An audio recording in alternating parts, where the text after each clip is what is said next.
Wedding season is just around the corner, and some might not find how high expectations are for wedding gifts. For more on the story, we're joined by CTV Chief Financial Commentator Pattie Lovett-Reid. You know, I was kind of surprised by this report. It came out from the Bank of Montreal, BMO, and they talked about wedding season right around the corner. Millennials, they are expecting anywhere for a wedding gift of $5,000 to $50,000. I mean, that is a big amount of money. And so, not surprising, Shulman Law, who deals in primarily Ontario, they came back with, okay, this is kind of a distasteful topic, but not every marriage is going to work. And there may be some parents that look at the upcoming nuptials, suggesting that it isn't going to be long in the cards, and yet they want to help their family out financially. And we've heard in the past setting up a prenup, that can work, or a marriage contract if you're already in. They highly recommend it. It's the elephant in the room, the what if the scenario. But then they also talked about the fact, what if you decide to help out your children down the road?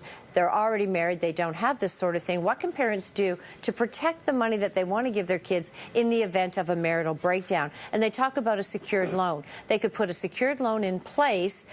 Some people may even want to have a second mortgage on a home. They do that, and they can forgive it if all is okay and things work out, but then they can call the loan in the event the relationship doesn't work. And then the third one, is, of course, is if you decide to give money.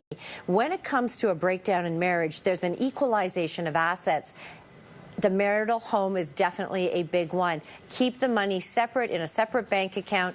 But these are all really quite contentious issues. When you are with someone and you're thinking of spending the rest of your life emotionally and financially, and then you have a parent in the background saying, yeah, but it might not work out, so we want to help you out, but we want to be protecting ourselves. It's delicate.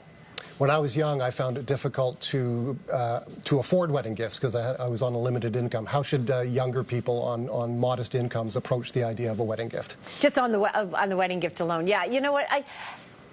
That's a really tough one. I mean, in many cases you're seeing, particularly when people are older, no gifts, like, we just want your presence. There will be others that will say something like, I don't know what you did. I don't even have the answer to that, Paul. I'm going to throw it back to you. But what I'm going to go back to before we run out of time, and I'll bring Jeff into the conversation, is that in the event something does break down, and the courts are going to look at it, Shulman Law says they will look at the documents that have been created. So, full stop if you've got something in writing.